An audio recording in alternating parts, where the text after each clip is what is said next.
Cynthia Blankenship, who will introduce our speaker. Cynthia is on the board of the Geologists of Jackson Hole. She is our Director of Communications and has given several excellent presentations. Please welcome Cynthia Blankenship. And Cynthia, would you mind taking it away? All right, thank you very much, Brent. So welcome everybody to tonight's program, and we're very glad you can join us. And as usual, a reminder that the Geologists of Jackson Hole has a longtime partnership with the Teton County Library and the Library Foundation. Despite the fact that it's now almost 2 years since we've been able to use that venue, we are very much looking forward to going back there. And our programs, the Geologists of Jackson Hole programs, are part of the Science and Nature Tuesday evening programs that again usually take place at the library. So I just wanted to add actually a plug for next week, or for 2 weeks from tonight, for James Cresswell's presentation. The last presentation he gave was on the geology of East Greenland, and it was last May, and it was pretty spectacular. James is one of these geologists that has kind of the geology of most of the world in his head, which is quite amazing. So I really highly recommend that. I think it's going to be great. Moving on to tonight's program, I would like to introduce Geologists of Jackson Hole board member Mike Adler, who will be sharing a talk titled Global Warming and Climate Change in the 21st Century. Mike is a 1971 graduate of MIT with a PhD in solid state physics. He had a nearly 30-year career with General Electric, where he guided large development and research programs. Following his GE career, Mike helped to develop micro fuel cells for devices such as cell phones. He has also been an adjunct professor at RPI, Rensselaer Polytechnic Institute. He has published over 100 technical papers, has been active in the Institute of Electrical and Electronics Engineers for 30 years, and was elected a fellow at IEEE for his work on power devices, and he was IEEE president in 2003. Mike and his wife, Virginia, have lived here in Jackson Hole for 14 years, maybe more actually. And as many of you know, Mike is passionate about the night sky and taking stunning photos of celestial bodies. He's given numerous talks for our organization, GJH, ranging from our solar system to Iceland. His hobbies include skiing, climbing, hiking, travel, and photography. So welcome, Mike, and please take it away. All right, thank you very much, Cynthia. I'm going to share my screen here and we get started. Yeah, we had a little bit of a problem. We're doing this from Las Vegas, Nevada, and I'm doing it by cell phone on the video, on the audio. So we don't quite understand what that's all about, but here we go. Anyway, the talk is on climate change 2021. Situation, unfortunately, is not getting any better. So the outline of the presentation is going to be, we're going to start with just understanding the greenhouse effect, applying some simple models to terrestrial planets to see how they work, presentation of the latest climate data, projections of the data to 2100 and beyond, and necessary changes to meet the goals. Much of the data in the presentation comes from the latest report from the Intergovernmental Panel on Climate Change, the IPCC, Climate Change 2021, the Fiscal Science Basis. The work on the report was done by over 800 people from all over the globe, some of the best science on climate. It was worked on for the last 6 years, and the full report, which I'm not going to put you through, is 1,300 pages. Anyway, this is the sixth such report that is prepared since 1990. The previous report was done in 2013. So this is the first chart in the talk. You'll see the upper chart here was actually one that was used in the previous report, the fifth IPCC report. And it had an interesting shape to the roll, and it looked like maybe the global temperature was rolling off, and maybe temperatures weren't going to continue to go screaming up. But unfortunately, if you look at the lower graph, you can see that this is the latest data from, it goes right up into the current time, and the temperatures are going up very rapidly. In fact, the last 8 years have been the warmest on the modern record since 1880, and we are approximately 1.1 C warmer than 140 years ago, which works out to about 1.9 F.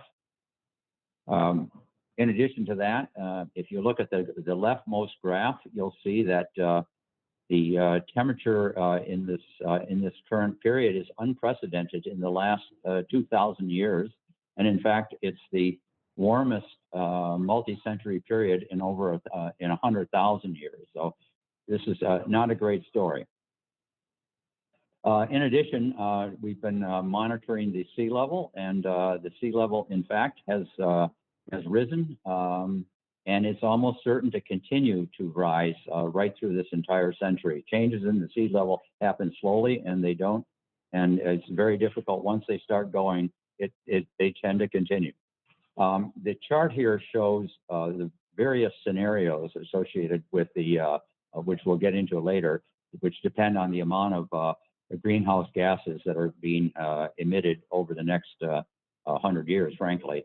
And there's also a wild card here having to do with possible instability in the ice sheets, whereas the warm water could conceivably cause a catastrophic breakup of the ice sheets. And if that happens, the ocean level could take a could dramatically rise.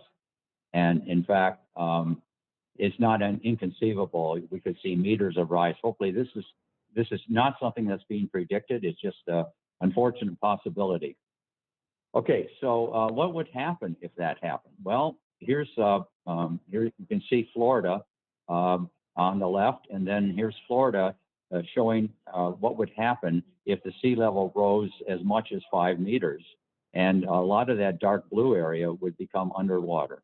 And if you look at the east coast of the United States, everything in red and further green red is 5 meters, and the green is less than that. So a significant rise in sea level will have a serious effect on the coastline of the United States. So that's the situation that we're facing. I'm going to change gears now, and we'll talk about the culprit, which is the greenhouse effect. So what is the greenhouse effect? Well, we start out with the sun, which is about 52, almost 5,300 degrees K. And we have the Earth's surface, which is about 287 K, or about 57 Fahrenheit. And the way the greenhouse works is that the sun is warming the surface of the Earth. The Earth then will radiate radiation at its temperature, which is 287 K from the surface. The atmosphere and clouds and everything else will absorb some of this radiation, potentially all of it, but at least some of it. And some of that radiation will then get re-radiated down, and some of it gets radiated out into space. And so that's the essence of the greenhouse effect. The graph on the lower left here actually shows what the visible radiation and the UV looks like on the surface. And the shape is what's known as the black body curve. It's the shape of the radiation that's coming from the sun. The reddish areas in here are actually what's reaching the surface of the Earth. The yellow areas are areas of the solar radiation that didn't make it through the atmosphere. Anyway, so that's what's arriving. And then if you look at the graph on the right, this is what's leaving. This is the black body curve of the Earth from the top of our atmosphere. And what's actually leaving is the radiation in the red area. And all the yellow areas are areas where the radiation has been absorbed by our atmosphere. For example, greenhouse gases. Water is a very strong greenhouse gas. Methane and CO2, they've absorbed that radiation, and part of it has been re-radiated down to the surface. So that is these are actually measurements. So you can see that we're talking about a real effect here. I'm actually going to quickly walk you through a calculation to show how all this works. So here we have the sun, and the way you do these calculations is you use something called the Stefan-Boltzmann law. It goes like the fourth power of the temperature. It's the sum, or the integral, if you want to use it, of the curve of all the radiation that's coming from the sun on that previous graph. And if you do the math for the sun's temperature, you get a very large number. If you downscale it by the fact that the radiation spreads out as it rises at the surface of the Earth, because we're 93 million miles away, it works out to about 1,370 watts per meter squared. And then the radiation actually affecting the Earth is the shadow, essentially, of the sun and so it reduces it even further. There's some math here. I won't bother getting into it, but it amounts to the ratio of the surface of the Earth to the shadow of the Earth, and it works out to be 342 watts per meter squared. So if you actually calculate the Earth's temperature using this, so you start out with the radiation arriving from the surface from the sun in 342. Some of that is reflected. It's called the albedo, and about 30% is reflected before, so it doesn't get absorbed by the Earth's surface. And so 70% does. And if we first do the calculation, assuming no atmosphere, just that what happens is the 340, or the 237 is absorbed by the surface, and then assuming the Earth is at equilibrium, it will radiate that same 237 watts back out in infrared radiation. And if you work out the math and figure out using the 237 as the energy leaving the Earth as well as arriving, you work out a temperature of minus 18 C, or 0.4 F, which isn't exactly conducive to life. I mean, it's not horrible, but it's not great. So now what happens if we add an atmosphere? And the first thing we'll do is, okay, so without the atmosphere, we're at minus 18 C. Now, if we add an atmosphere, and I'm going to assume it's fully absorbing, so all of the radiation that's leaving the surface of the Earth is going to get absorbed by the atmosphere. Half of it gets radiated to outer space, and half of it gets radiated down to the Earth. So if you work it out, the radiation leaving the surface of the Earth is the sum of the radiation from the sun plus the radiation from the atmosphere. And when you do that, you get a temperature of 302 K, otherwise known as 29.5 C, or 85.1 Fahrenheit. And that's the essence of the greenhouse effect. So all of a sudden, without an atmosphere, we're at minus 18. With an atmosphere, we're at 29 C, or 85. Now, actually, that's warmer than the average temperature on the Earth, because we made a rather simplifying assumption here that all the radiation is absorbed by the atmosphere. Well, that's not the case. Some of it just passes through. And if we assume that 77% is all that gets absorbed, that works. You get and redo the calculation, you get to 14 C, or 57 degrees Fahrenheit, which is about the actual temperature of the surface, the average temperature of the surface of the Earth. So that's the essence of the greenhouse effect.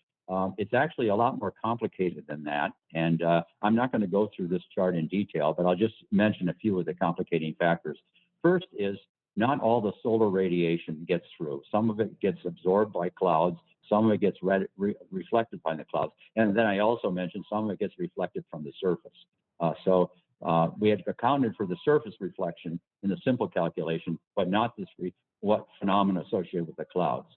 Then the second problem is that some of the heat from the surface of the Earth does not leave just by infrared radiation. Some of it leaves from heat from volcanoes, and other leaves from just the fact that when you evaporate water, you take heat from the surface. And so that adds an additional complication. And then because of those two effects, there's more radiation that's actually returned back to the surface. The back radiation over here is, there's more of it. And so guess what happens though? When you add it all together and add all these little pieces together, you come up with the same answer, which is 388 or 390 watts per meter squared. And when you do the math, you get to the same answer, which is 14C or 14 degrees C. And it's not an accident, because I chose the reflected amount in that previous calculation to make it agree with the more detailed calculation. But anyway, so this just gives you a feeling for how the greenhouse effect actually works in a little more detail. So there's been some people have criticized the idea. They said that it's not real, that the greenhouse effect can't work. I mean, it doesn't exist because the atmosphere is colder than the surface of the Earth. So how can the colder atmosphere warm the surface of the Earth? And the fact is it does it. And how does it do it? Well, it's very simple. The simplest way to think about it is the atmosphere is the Earth's blanket, causing some of the heat to be retained rather than lost. And I think most of us have some familiarity with this concept. Because when you put a blanket on yourself when you're in a cold room, and that blanket is colder than you, the room is colder than you, but somehow you're warmer. Why are you warmer? Because you're losing less heat. And that's exactly what the atmosphere is doing. If the Earth was not producing the heat, the atmosphere would have no effect. Just as throwing a blanket on a cold stove doesn't cause the stove to get any warmer. And so it's just the atmosphere is simply allowing less of the Earth's heat to escape. And so in summary, the greenhouse effect is critical to life on Earth. It's one of the factors that they contribute to the fact that there's life here. But too much of a good thing leads to global warming and climate change. So this chart just is trying to also provide some more actual data that shows a correlation between greenhouse gases and temperature. The graph on the left side here is data from the Antarctic ice cores over the last 800,000 years. And you can see the blue, the upper graph is CO2 concentration, and the lower graph is Antarctic temperature. And you can see there's a very close correlation between the amount of CO2 and the actual temperature. More CO2 results in higher temperatures. And if you zoom in and do the last 400,000 years, which is really what's on the right, it's the same data, but we've added the last 100 years, 150 years to it. And you can see the rather large increases of methane or CO2 in the blue, and green is methane. And so, and guess what? The temperatures on the Earth, they're not as high. It's actually been higher than this in the past, but it is rising, as we've shown in that chart that I showed right at the beginning. So that just hopefully helps you understand there is a definite correlation between these greenhouse gases and the temperature on the Earth.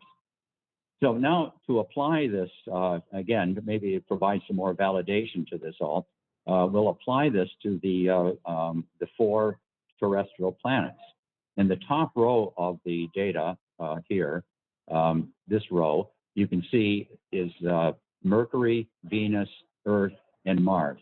And that's what that data is the actual greenhouse, it's actual calculation of the surface temperature using the Stefan Boltzmann equation that I did earlier. No atmosphere, though, assuming no atmosphere. And if you look at that, you'll notice the second row is actually the measured temperatures. And if you can see that Mercury, there's a pretty good agreement with that, and same thing with Mars, because in fact they don't have an atmosphere. So the no atmosphere assumption for those 2 planets works well. It doesn't work so well for Earth, and we did the calculation for Earth already, and we had pretty good agreement with a single layer model of the atmosphere. But look at Venus. The actual surface temperature of Venus is 735 degrees Kelvin, or 460 degrees C. Pretty toasty. And if you do the calculation with assuming one layer model for the atmosphere, you get 260 K, which is a very poor agreement, doesn't agree at all with the actual measured temperature of 735. So something else is going on here. And if we have time at the end of the talk, I'll tell you what is going on and why Venus's temperature, well, certainly it has a very strong atmosphere. So certainly the assumption it has no atmosphere isn't correct. And the assumption that it has a simple atmosphere, let's put it that way, is also incorrect and very incorrect. And something else is going on, and we'll come back to this if we have time. So how do we know that the Earth is warming? Well, there's lots of things we know. Sea level change, snow cover and glacier going down, temperatures over the land, air temperatures, water vapor, sea ice, sea temperature, etc. So here's the chart that I started the talk with, and I won't go over it again. We already talked about it, but you can see very clearly that this is the average global temperature of the Earth, and it is rising rather dramatically. This comes from the same report showing right now we're facing approximately 1 degree C or 1.9 F increase in temperature from 1850. And this is the actual measurement of the surface temperature across the globe. And you'll notice that it's not 1 degree C everywhere by a long shot. That's an average. And if you look up at the Arctic, these pink colors, those pink colors represent temperature increases substantially more than 1 degree C. And if you look at the Antarctic, you'll see that there's almost none. It hasn't changed very much except maybe near the peninsula. And this is a calculation. One of the important aspects of the work that's done by the 800 scientists who do this every 7-year report on the IPCC is they're making ever increasingly better and more complex models of the Earth climate system. And this is a result of their calculation of 1 degree C. If you compare the two, you'll see that it actually agrees pretty well. There's a few errors. The things that's not being predicted, there's actually a reduction in temperature here that you don't see here. And also you'll notice Antarctica is showing a temperature increase where the measured data doesn't show any. But overall, the measurement and the calculation are in reasonable agreement. So these are, now this is actually more data based on what's been going on at 3 different times. The first one is 1911 to 1940. And you'll see that there was some warming. So what we're looking at here is actually not just temperature, it's the trend, it's degrees C per decade. And so you'll see that there was some significant warming in this period, also some cooling in various places. And this is the period, though, if we advance the clock to 1950 to 80, that 30-year period, you'll see that it's quite different. There was actually a fair amount of cooling that went along in parts of the Northern Hemisphere.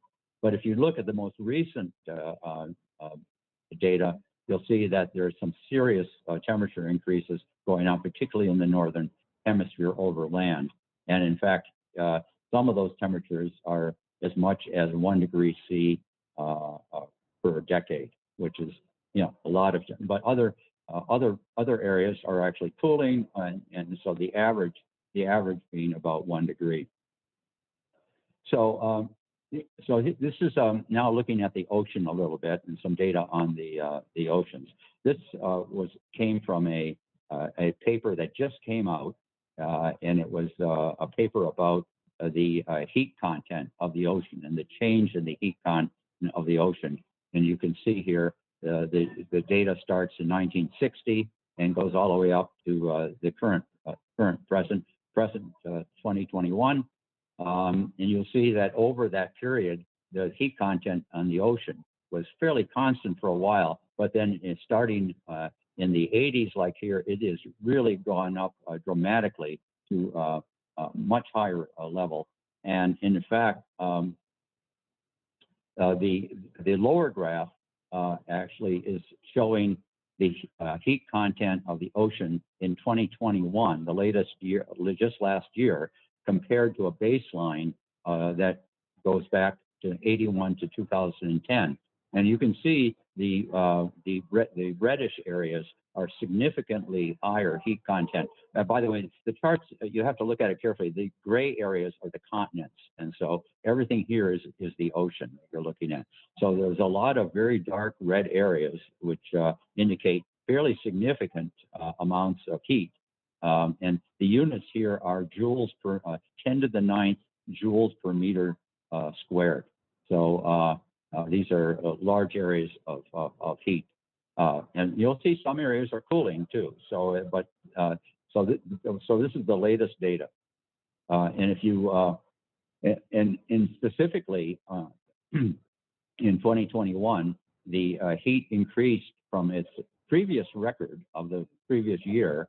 You can see the heat content is just going up very fast by 14 zetajoules, and a zeta is 10 to the 21st joule. So a lot of heat increasing going on, and a record amount occurring just last year. And scientists looking at this are almost in universal agreement that these increases are due to greenhouse gases, and the cooling is due to aerosols in the atmosphere that cause the sun reflects off of and causes some localized cooling as well. The next chart shows shows, get my watch showing. The next chart shows the data for different oceans, and all of the oceans show a significant growth in heat over the last 20 years, with the exception of the Northwest Pacific. But the you can see all of the others, Southern Ocean, Mediterranean, North Pacific, North Atlantic, all show this rather significant growth of heat content in the oceans. So now we'll continue with the discussion about the oceans and also the ice situation. So first, looking at the top graph here is sea surface temperature. The next graph is marine air temperature. The next graph is sea level, and you can see it's from 1850 to 2000. And the lowest graph is summer ice, Arctic ice content extent, and a large decrease you can see here. So the actual sea level rose about 200 millimeters in the last century, roughly, which is about 7/10 of a foot. And you can see that right here. However, the rate of increase went from about 1.3 millimeters a year before 1971 and increased to 3.7 millimeters a year in the last 12 years. So the rate of increase is has gone up. And what's the cause of the sea level rising? Well, interestingly enough, almost half of it is just due to the increase in temperature, because you can see the increase in sea surface temperature here is also been significant. And so the water expands when it's warmed. And so the surface area of the oceans have expanded, and that's caused 50% of the actual sea level rise. The rest of it, about 40-some% has to do with melting of glaciers and ice sheets, and the last has to do with the difference in land storage versus water. Anyway, so that's in the next chart. We talk about these things in a little more detail. The top chart on the upper left shows the cumulative ice loss from glaciers from 1992 to not quite the present, but 2012. And you can see there's been a significant ice loss in the glaciers, as well as in, this is Greenland in green and Antarctica in blue. So there's been a lot of ice loss. In fact, in Greenland specifically, it went from 34 gigatons per year in the 92 to 2001 era to 215 gigatons. So a significant increase in rate per year in the more recent times. You can also see the plots of the ice. This is these contour lines show the centimeters per year of loss. And if you look at 2003 to 2012, you can see the net effect. But it's interesting to break it down in 3-year chunks. In this period from 3 to 2006, the loss is much less. And then if you look at the last 3 years or last 6 years, you'll see that the loss per year is very significant. So most of the loss up in Greenland has been recent. In Antarctica, the situation is a little different. Mostly just on the west side here near the peninsula is where the ice loss has been.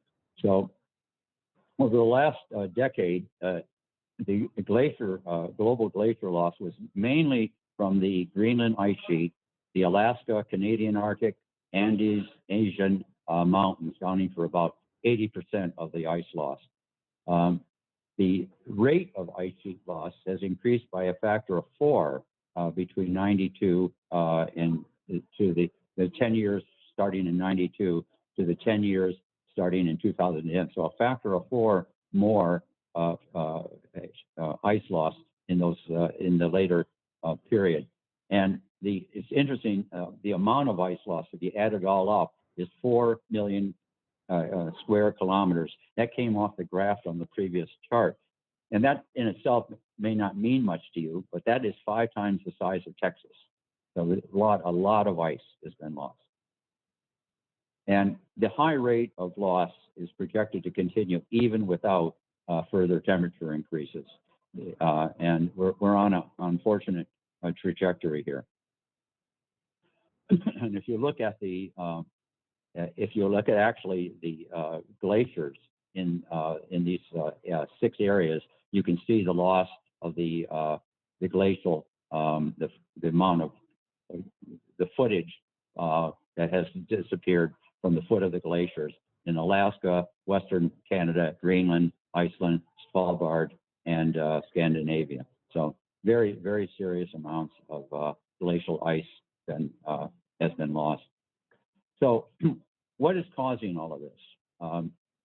Well, the net, this chart has got 3 chunks to it. The leftmost is the net, observed warming, which is about 1.1 degree C. This chart attributes it. It's a combination of the 1.1 C is a combination of CO2 increases because of the CO2 greenhouse gases and other greenhouse gases, but countered somewhat by actual aerosols, which have a cooling effect. So the net effect is about a roughly 2 degree offset of greenhouse, offset by about 9/10 of a degree due to air pollution. And the chart on the right just shows the contributions broken down by carbon dioxide, methane, and other gases. And then the biggest cooling effect, again, this is air pollution is actually causes a cooling effect because it's reflecting sunlight. Sulfur dioxide is the biggest player here. And if you look at the actual, what's called radiative forcing, the amount of additional heat that is watts per meter squared that have occurred in the 71 to 2006 period versus the last 12 years, we've gone from about a half a watt per meter squared to about 0.8 of a watt per meter squared. So that's the radiative forcing caused by the net difference between the heating effect due to the greenhouse gases and the cooling effect of the air pollution. So this chart actually shows you, it's a little busy, but I'll walk you through it. It shows you all the contributions from all these effects. First from solar, so the top little peak here is the 11-year solar. Now, the graph here starts in 1750, so it goes all the way up to 2000. It shows the 11-year solar cycle effect. It shows the effects, small effects of soot, essentially on snow, stratospheric water. It has a warming effect. A tropospheric ozone is also a greenhouse gas, and it causes a warming effect. And then you have various methane and other greenhouse gases, and then CO2. So these are all the effects on the positive side of the ledger. So on the cooling side, you have aerosols. And so you have industrial and various aerosols. And then you have this green area, which is changes in land use, which has actually had a cooling effect. And then the stratospheric ozone, which is essentially absorbing the the ultraviolet light from the sun, and it has a cooling effect. And then these big spikes are all due to volcanic activity. And so the net effect of it is the black is the net effect of the radiative forcing, and the red is the anthropogenic or man-caused forcing. In addition to just the average temperatures going up, the extremes have changed too. So there's a warming, a fairly significant change in the extremes in day and nighttime temperatures. So here is the nighttime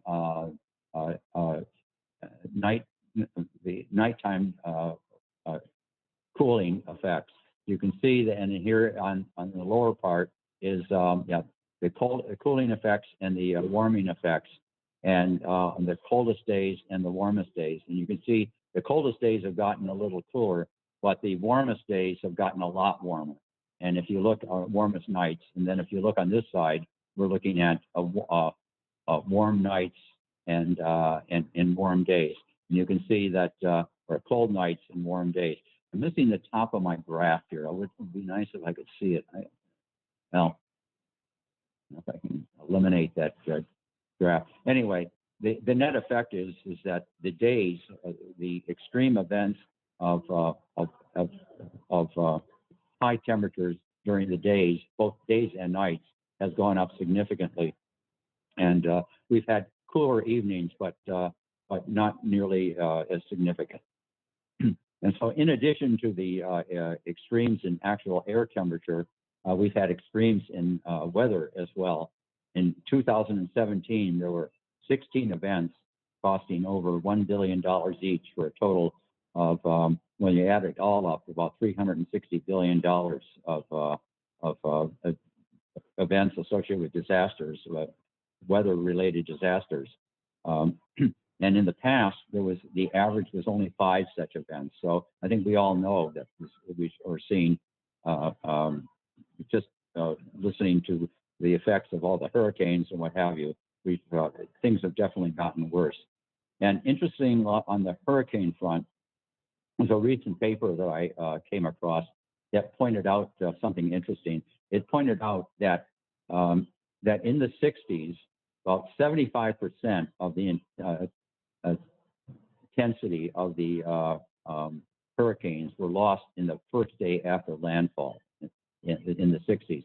But in the more recent period, only 50% of the intensity has been lost in the first day, and which means that the hurricanes are stronger, and they're losing less energy as they hit land, which means they go further, they cause more damage and go further inland.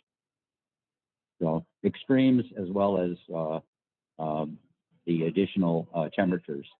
And so that's kind of the story now that we've seen, we've lived through, and now we're going to talk about what's happening going forward.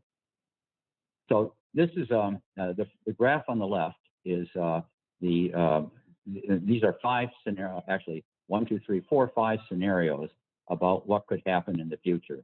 And so here's a case where we're looking at the amount of carbon dioxide emitted over time between 2015 and 2021.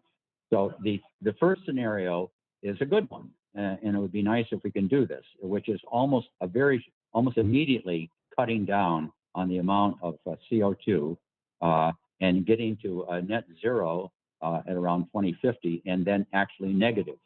The next scenario is not quite as aggressive, but also going to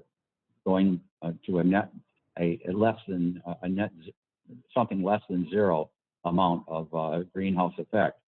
But the other effect, the other models, this is a more medium ground, And then other trends that could happen, which is actually a continued increase beyond the 40 gigatons a year that we're now emitting. And these all have, these have nice effects. That is, the lower two curves, the lower curve keeps us down to about 1.5 degrees of increase. The next one is slightly under 2. The next gets you about to 2.7, and then it gets increasingly worse. So there's a direct relationship. And in fact, the scenarios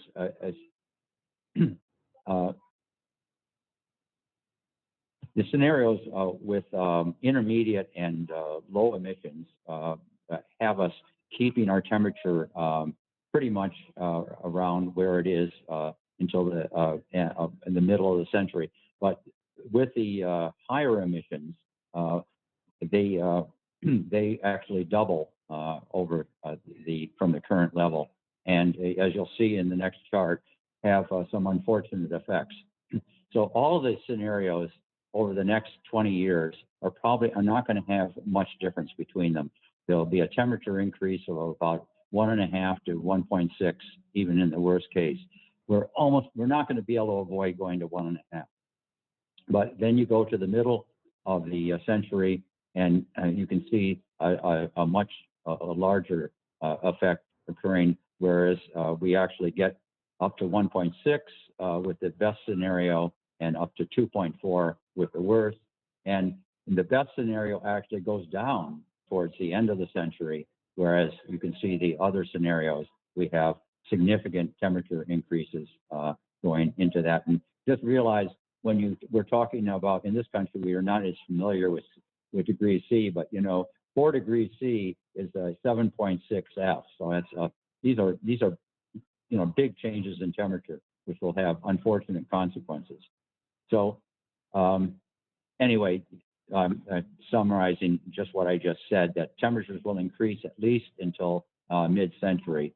But to keep the heating down to 2 degrees or less, significant decreases in greenhouse emissions have to occur in our near future. Some of the other effects associated with the higher emissions are these. These show the amount of CO2 that's absorbed in land, ocean, and the atmosphere as a function of the different scenarios. So you can see that in the scenarios where we don't emit as much CO2, the atmosphere isn't growing as much in terms of CO2 content. But as you get up into the other ones, you'll see that the ocean and land aren't absorbing much, and a lot of it is going into the atmosphere, which just makes the effects amplify themselves that much more. And so the effects of further warming. So these are some projections now of 3 scenarios and just in temperature: 1.5 degrees, 2 degrees, and 4 degrees of global warming. So this is global temperature. You can see again, like I showed you earlier, the temperatures are not uniform by any means. And even 1.5 C, you can see that up in the Arctic areas, there are probably some increases that are as much as 4 C in some areas. And then it just gets increasingly worse as you go into the higher temperatures, with extraordinarily high temperature increases in the Arctic and the Antarctic in particular, as these temperatures are reached. The lower sets of graphs have to do with precipitation. And the one on the left is 1.5, 2, and 4 degrees global warming. And what the effect is that as you increase the temperature, there are areas that are going to get much more rain, and there are other areas that are going to get much less, particularly as you get up into these scenarios where you have more precipitation in the poles, some serious drought effects going on elsewhere. So each 0.5 degree of global warming causes very clear and discernible increases in intensity of extremes, as well as heat waves, heavy precipitation, as well as droughts. And in addition, these cyclones are suggested. Cyclones and hurricanes are projected to get more frequent and more intense. So this chart amplifies on this question about extremes. So let's stay on the left side here for a moment. Let's talk about the 10-year events. So this is an event that now has, in the past, a 10-year extreme weather event, extreme temperature event that might have occurred once in 10 years in the past. With a 1 degree C, which is where we are now, it will happen 2.8 times, like maybe 3 times in a 10-year event. And then increasingly all the way up to a 4 degree C will occur almost yearly. So what was once in a 10-year period will occur almost yearly. And then if you go to a 50-year event, so a really severe event that occurred only once every 50 years, with a 1 degree C, it'll occur maybe 5 times in that 50 years, and going all the way up to where a 50-year event is occurring every year almost.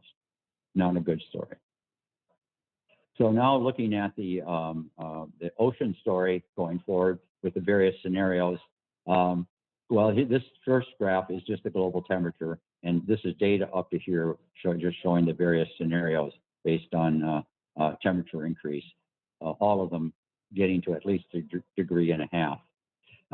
So the lower graph shows Arctic sea ice, and in particular, many changes that are caused by greenhouse gas emissions are irreversible. In particular, that applies mainly to ocean and ice sheets.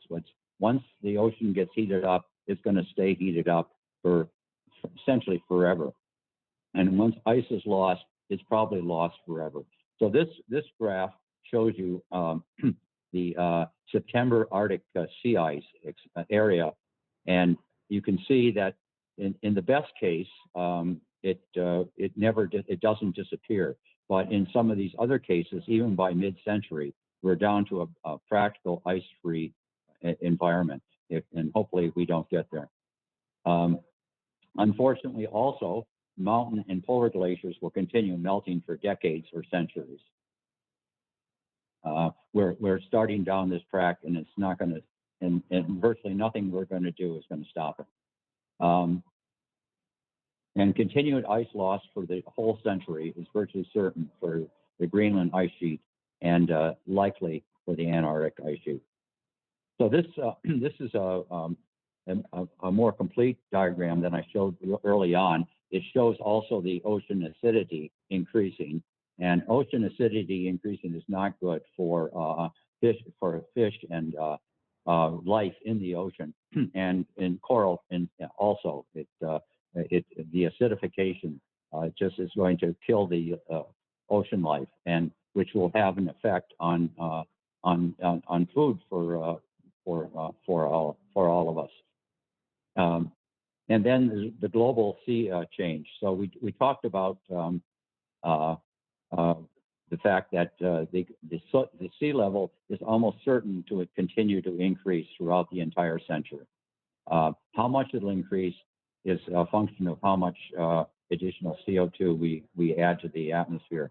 And as I mentioned early on, depending on whether we have this ice sheet instability, we could have some rather significant significant sea level increases. And this is just a repeat of the graph or the pictures I showed earlier, showing that what a 5-meter increase would flood a significant fraction of parts of the East Coast and Florida. So this graph takes a little explaining to what it is, but it's again dealing with extremes. So here we have a situation where we're looking at an extreme sea level event that might have occurred once in 100 years. So it's kind of the same theme of extremes. But here's a case where we're plotting locations along the coast where these extreme sea level events might occur yearly, a once in 100-year event actually occurring every year. And the color of the dot indicates the temperature associated that would actually generate a 100-year event every year in these locations. And unfortunate from what you can see here is this 1.5 C increase has causes these 100-year events to occur yearly over a significant fraction along the west coast of the United States and in various places along the east coast, as well as out in Hawaii, in the islands. And other areas which are in the blue, it takes a lot more temperature increase to have that happen. But the fact is that this is serious stuff. And as I mentioned, the color of the dot indicates the temperature increase necessary to actually get this kind of horrendous events occurring annually. And as I mentioned, a large portion of the U.S. coast could be so affected by only a 1.5 degree C temperature increase. Okay, so moving on, this chart makes the point that there's a near linear relationship between CO2 and global warming. So this is CO2 on this axis in gigatons, and this is the this is the temperature on this axis in degrees C, and this is the cumulative CO2 in gigatons of CO2. And this is data up to this point, and we have the various scenarios that we were talking about here. And each 1,000 gigatons of CO2 emissions is likely to cause about a 0.5 degree C increase in global surface temperature. And currently we are producing about 40 gigatons of CO2 per year. And to avoid, catastrophic effects associated with these type of scenarios, we need to get that 40 gigatons of CO2 per year down to 0. And this next graph sort of illustrates the story. So here, take this row first. This is a warming level of 1.5 C total. We have to do it. There'll be an additional 0.4 roughly of C of increase to get to there from where we are now. To get to, if we're looking at a 2 degree C, it's almost a degree of additional warming. What's indicated over here is the cumulative amount of CO2 that has to be constrained to make this happen and not any worse. So to only have a 1.5 degree C increase, we have to limit the cumulative CO2 from here on out to 300 gigatons. And if we want a probability of actually getting to the 1.5 degrees and not any higher, of 83%. Okay, so again, I'll repeat it. To have an 83% probability of limiting the temperature increase to 1.5 C, only 300 gigatons more of CO2 can be emitted forever. And if we want to, and at our current rate of emissions, that's going to take 8 years. So that's a slam dunk. That's going to happen. There's no way we're going to keep it down to anything less than 1.5 degrees C. However, to stay under 2 degrees C, we have to, with a high probability, we have to limit it to 900 gigatons. And that could happen at their current rate in under 25 years. And so what this means is that if we are to limit the temperature increase to 2 C, we have to limit, we have to essentially go to no CO2 beyond 2050. Otherwise, we're going to go through 2 C and go beyond. Almost done. This is an additional chart that I just did today because I ran across this. So climate change is not our only issue, and global production of chemicals. I didn't say that since 1950 has gone up 50-fold, and these are some of the. This shows the global production of chemicals in the last 15 years or so. And relative to 2000, you can see there's significantly more chemicals, plastics. Plastics is this line, and then various chemicals, and then antibiotics. All of these were producing an extremely, a lot more. And in fact, the projection is that we'll probably triple it again by 2050 compared to this. So this is this paper came out in the Environmental Science Technology issue just this month, which is produced by the American Chemical Society, and it's showing is breaking down threats to essentially our way of life on this planet in several areas. One is called novel entities, which is essentially non-geological entities like all these chemicals. And then ozone, stratospheric ozone, aerosol loading, ocean acidification, biochemical flows, land system change, biosphere integrity, and climate change. And the area in the middle is what the authors feel is the safety area, where the processes on the planet can cope with that level of pollution or temperature change or climate change, whatever. And you can see, at least by the folks who wrote this paper, that we're well beyond that in this area, in several of these areas. And we're also beyond it. We're getting beyond it. We're already beyond it in the climate change scenario as well. Okay. I said I was going to talk about the issue with Venus at the end of the talk. And so here we are. So the question is, the question is, why does Venus have a surface temperature of 760 degrees Kelvin? And the answer is due to this effect called runaway greenhouse. And what can happen is that you have a surface temperature. It causes evaporation. The evaporation causes more water in the atmosphere. Water is a greenhouse effect. And then it means more heat is then brought back down, back radiation, causing temperature increase, etc. And then the thing gets into a loop.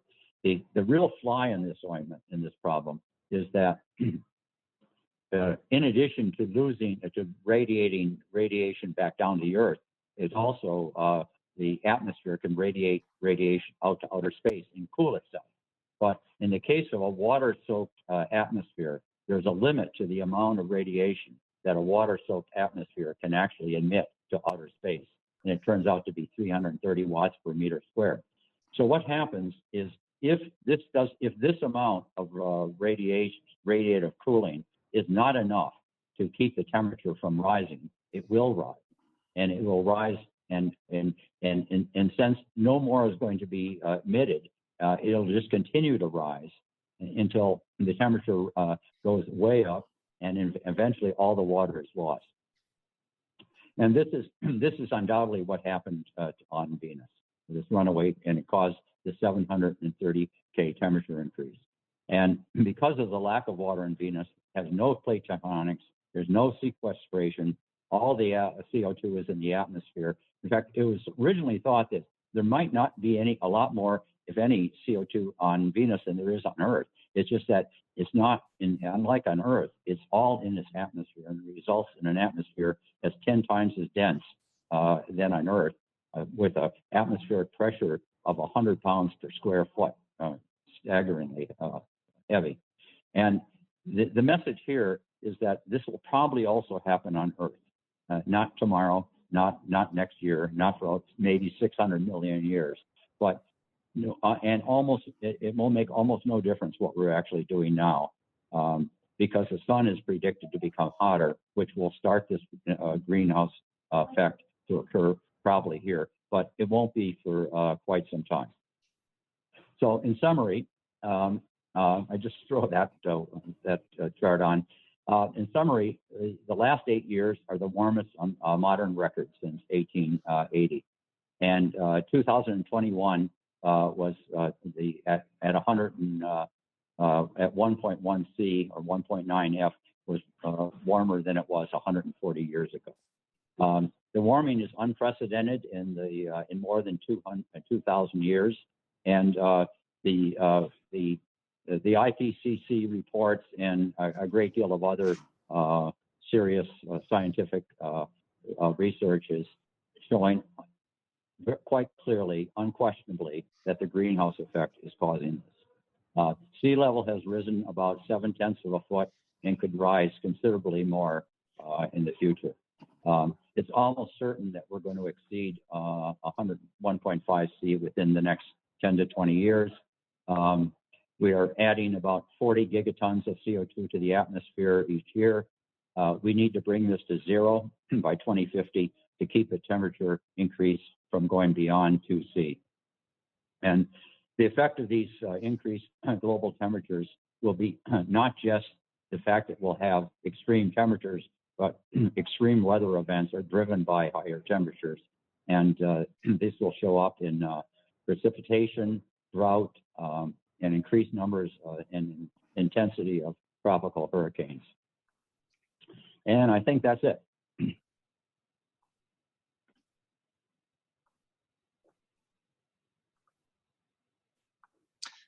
Okay. This is John Heberger, Jr. here, and I'm going to attempt to relay some of the questions that have come in for Mike to take a stab at answering. So thanks for that, Mike. An incredible amount of work and research that's clear that you've put into this talk here. So let me go ahead and start off here. The first question is, how can ice cores give historic temperature data? In other words, how can we, how do we use ice cores to ascertain what the temperature was in the past? Well, there's dissolved materials in the ice. Now, John, you can probably answer that question better than I can, so I might even let you answer that one. But there's, there's ways, and but I'm sure it's dissolved. CO2 is, I think, must be dissolved into the ice, and they're able to measure it. The tool that's used, in this last couple 100,000 years worth of ice core data is the oxygen 1618 isotope ratio. And there's a direct relationship. It's not perfect, but there's a pretty good relationship between those oxygen isotope ratios and temperature, and that's been well documented, with current day data. So looking back at past, at those ratios from the cores, there's gas bubbles trapped in the ice, and they can measure those oxygen isotope ratios from from those ice cores. So a question came up as to, instead of multiple times the size of an area the size of the state of Texas, do you have an idea what percentage of the ice on Earth has disappeared in in past decades? No. Yeah, that was my guess on that. And that's fine. But it's yeah. Well, it's a lot. Well, you can see though. Well, just to make a comment on that though, in fact, you can see though that the amount of ice in the Arctic is very likely to disappear. I mean, in some of those scenarios. So that's how much of that's in it. We've lost a lot of it already, but what fraction I don't know. Okay. Let's see. The northern hemisphere looked like the heating was much more severe. Is that a function of land mass? There are a lot more land mass in the northern hemisphere, or is it something else? I suspect that's what it is. Okay. Yeah. Okay. CO2 is the focus of your talk here, and can you comment on what countries are the biggest emitters, and what is the probability of getting those big emitters to change what they're doing, and can you maybe comment on whether we're able to stop that, and what the costs of stopping CO2 emissions might be from a social perspective? Yeah, well, the cost of not doing it are going to be catastrophic. And so I think that's the key, is people have to realize that the cost of inaction in the end is probably going to be much more than the cost of doing it. But convincing people to do it and getting, because it's always a question of short-term effects are going to, something's going to have to be done. And, you know, I think we all know which countries, I mean, the United States is not a shining example here by any means. Certainly the big population countries like India and China are going to be issues. And what's the probability of us, of any of us taking serious action? You just look at the politics in this country around us. We're not jumping at the gun doing anything here either. So I'm not real optimistic about this, unfortunately. Okay, sort of a related question, is carbon capture and implied as storage a realistic tool?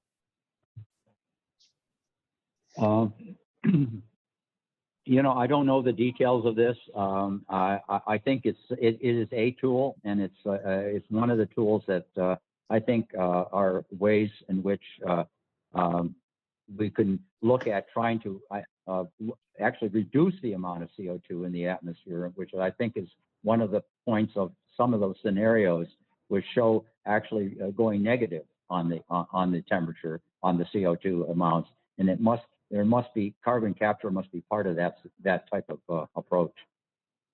Okay.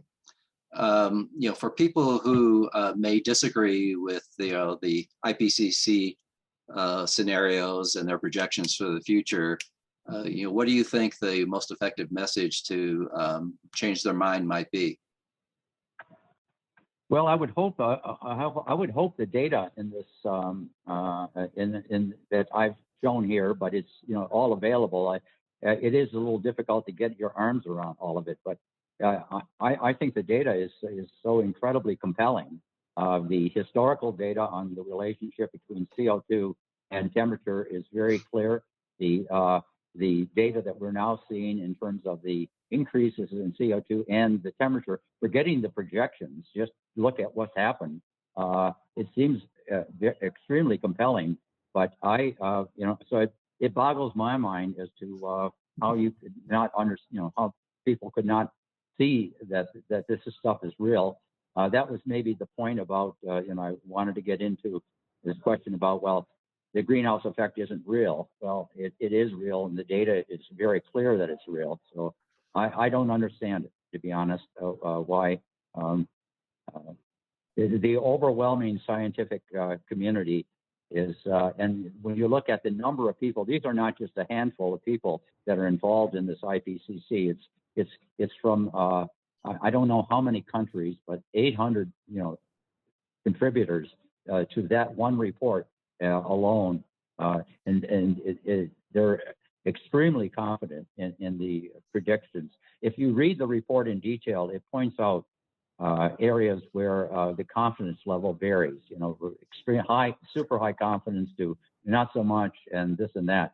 But the confidence level in the greenhouse effect and its effect on temperature is extremely high. And I don't know what else, and the data supports it to such a degree.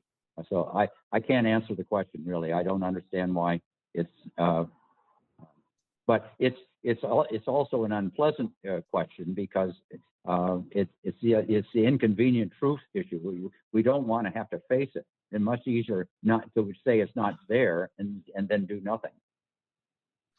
Okay, a question about the loss of glaciers and Arctic ice. Can you comment on what the impact of that might be to North America and beyond, perhaps?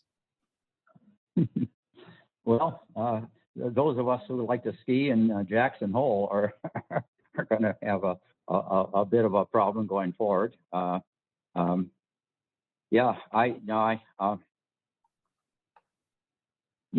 you know, it's not, you know, it's not just one thing. It's certainly the loss of the ice itself. Well, I mean, there is one direct result. I mean, and there's a positive feedback effect that occurs when you lose ice, and you start when ice has a nice feature that it reflects sunlight and heat.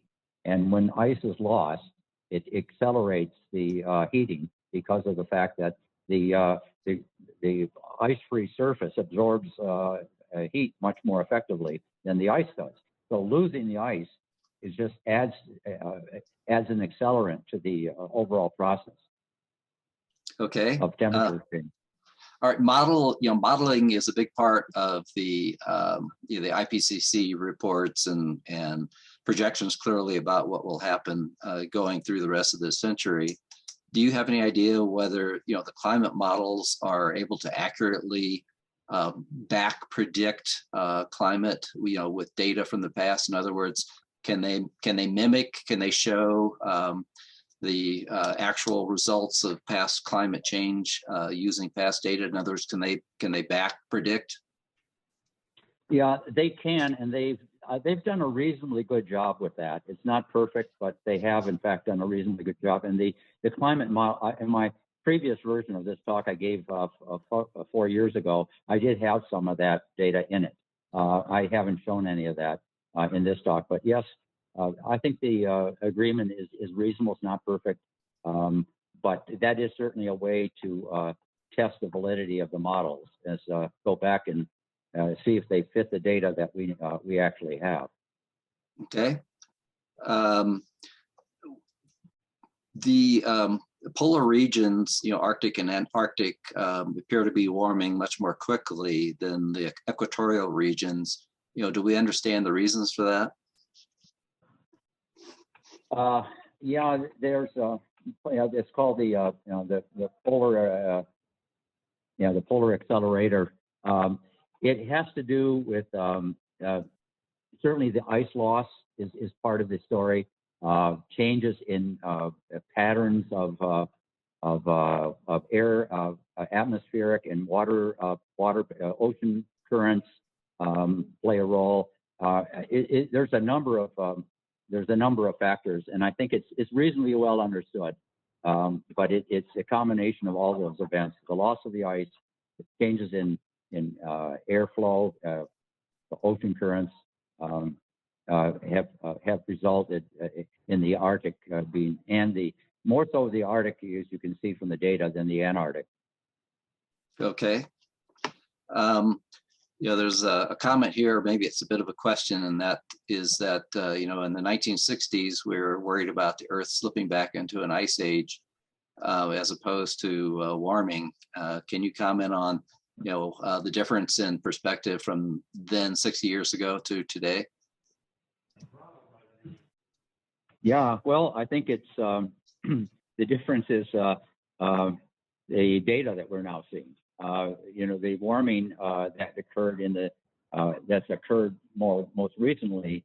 Well, you can see from the data, the warming is most obvious in the last 20, 30 years. And of course, back in the 60s, the warming wasn't so obvious. And certainly there are other climate effects, things that affect the climate. And certainly, I mean, there are still these effects having to do with the change in the Earth's orbit and our closeness to the sun. And so there are models that suggest that we could even enter another ice age eventually, unless the anthropogenic effects that we're dealing with now overwhelm it. But anyway, I'm sure part of the story was just these natural climate effects that cause periodic warming and cooling in our planet, which we've seen over the long history of the Earth. We know that the temperatures on the Earth at various times have been much warmer than there are now, and much colder. And so these periodic changes do occur. And I think it's looking at. I'm sure they were looking at that sort of those sort of effects, and probably thinking that was those would be dominating our future. But we didn't have the immense amount of data that we now have, and unfortunately, the fact of life that the temperatures are increasing rather dramatically, and they are increasing at a higher rate. So I think it's just facing the reality of what we have here and what we're facing. Okay. Can you comment, looking at one of those later diagrams that you showed, can you comment on why some areas of the planet will be wetter and others will be drier? No. Okay. All right. No, I mean, these are the results of the models, and so I haven't made any attempt to try to understand the actual physics of these models. That would be another interesting talk, maybe, but I haven't.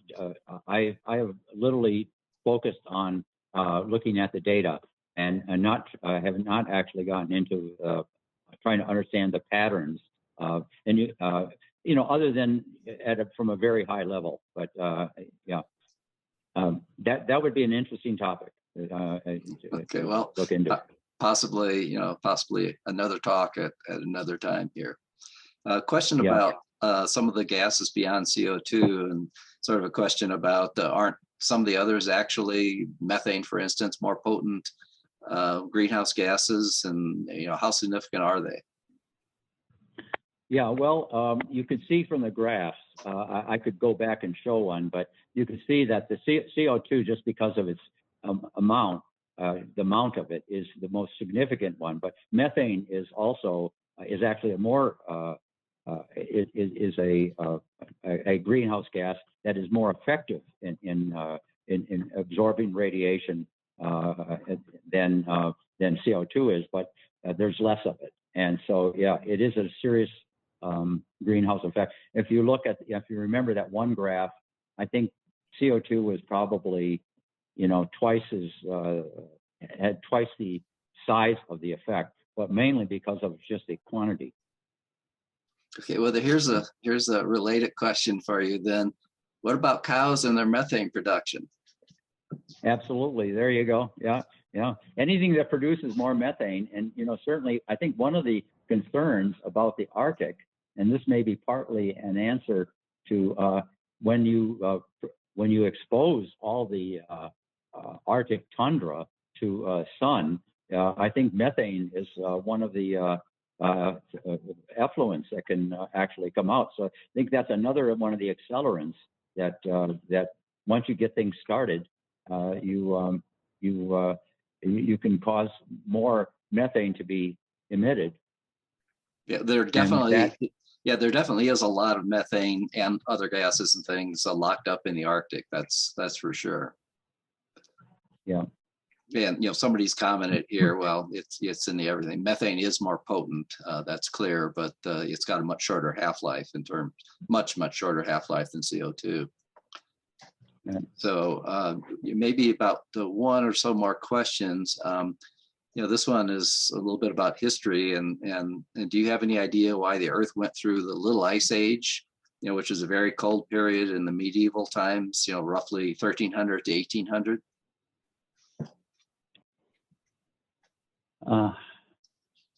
Again, I'm sure there's a good answer to that, having to do with maybe changes in our periodic changes in our orbit, but I don't remember the answer. So I can't answer that one either. Okay. Well, there's a lot of elements, which is why those models are so complex, at best. Yeah. Another question here, and maybe let's make this the last one: is temperature driving water vapor and CO2, or is water vapor driving the former? Oh, I see. In that, temperature is driving the water vapor. In terms of evaporation, if it was related to the diagram I was talking about Venus, it's evaporation causing more water vapor, and water is actually a very potent greenhouse gas. It's not referred to as a greenhouse gas because it's not anthropogenic. It's natural, but it's actually, if you look at the very first few charts I showed, a lot of the absorption of the capture of radiation from the surface of the Earth is caused by water vapor. Yep. All right. Well, I'm going to wrap up the questions there, but before everybody departs, or the people that are still on, and it's quite a few, just want to first of all thank you, Mike, for all the time and effort that I know went into this. I have a very great appreciation of what goes into putting together a talk like this. So thanks for that very much. Secondly, I want to remind everybody that in 2 weeks' time we have James Cresswell, who will be joining us on Zoom only, because he's going to be talking to us from his home in the UK. So that'll be a 5 p.m. start as opposed to our usual 6 p.m. And that'll still mean he's going to be starting, I think, at midnight. So he's going more than an extra mile for us. And he's going to talk about the geology of Oman, so in the Middle East. And what's really significant about that is it is probably the best place on Earth, actually, to be able to walk and look and see oceanic crust in the air. It's not something that happens very many places on Earth, and he'll talk about that and show that, and explain how that probably happened. It's a very unusual geologic event, but it's a place that allows us to learn a lot about 70+% of what covers the 70+% of the Earth's surface, and that is, the basalts and other things that underlie the ocean basins. So that'll be 5 p.m. in 2 weeks from today, on February 15th. So, and then we've got some other things lined up. If you look at our website, you'll see that there are talks lined up through the rest of the year. So hopefully you'll look and see that, find interest in some of those. So I want to conclude again by just saying thank you, Mike. Again, I appreciate, and I think everybody does, the time and the effort you put into this. And, perhaps you'll get involved in some dialogue with some other people here about this as a follow-up. So yeah, many thanks. I might just mention that this talk was recorded, and so Yep. it is available. It is available on, I don't know in the next day or so it should be available. It'll be pretty quick. Elizabeth Kingwill does that for us, and her turnaround on this has been typically within 3 or 4 days. So I would say for sure.